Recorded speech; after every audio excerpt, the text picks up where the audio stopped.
And we all have our memories. I have my memories.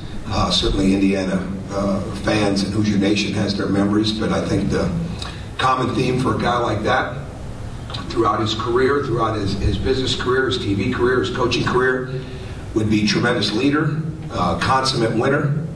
And I think what I've learned here and seen, and you just hear about it, see it, just still so close with his teammates and the guys that he played with.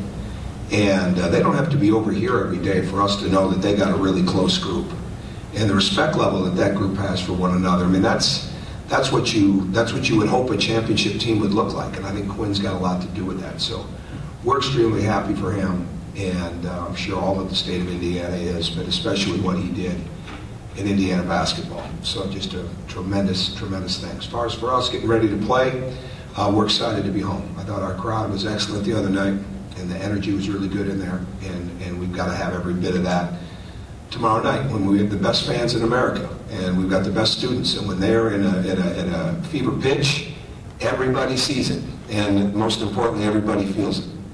And we're looking forward to the game. I think our players are really looking forward to it. They know that we have to play better against Purdue based on what we did the first time. They know that we have to be tougher, we have to be smarter, we have to move the ball at an extremely good rate. We've got to play through the physicality of the game. We've got to keep playing through the ruts and the runs and things of that nature inside of the game.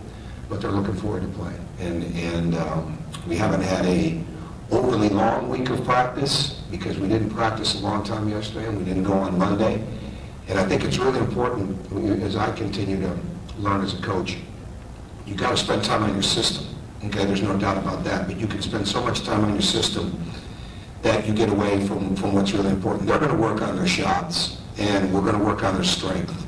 I think you really got to make sure that you're working on their skills and that you're working on their speed, and that we're playing with the pace of the game when we work, that we're training in the sense of, in our drills, that there's a lot of speed to it.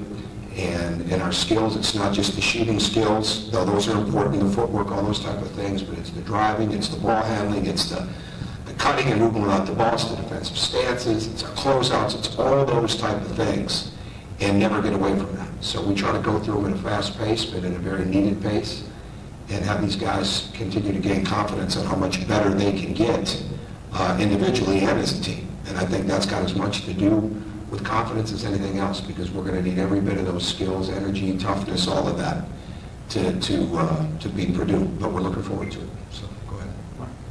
When you go back and watch that Minnesota game, do you have any better idea of how you're going to be so successful rebounding? Rebounding out, rebounding by 19? Anything you can? We're just active. I think the ball bounced right a couple times offensively. I don't think there's any question about that. You know, when you're taking, what we take, 32 threes? Yeah, when you're taking threes, I think there's no question it's the bounce a little bit. But I think we were really committed to making sure we had 5 guys inside the paint to rebound. And that is just a matter of making contact, boxing out, and then certainly the ball's going to bounce your way. But I mean, we were inside the paint. We were in position for it to bounce our way. And I think that's really important. But again, we're not, when you watch us, you know what we're not. Okay, well, what we have to be, whether it's Troy, whether it's Connor, whether it's Colin, because we spend so much time on the perimeter, whether it's James, whether it's Stan, any of those guys, they've got to fly to the offensive glass. And we always talk about not being in no man's land. Now, we don't send as many to the glass as we used to because we need to make sure our transition defense is really strong. But the ones that go have got to go. And if they don't go, then we've got to get it understood why.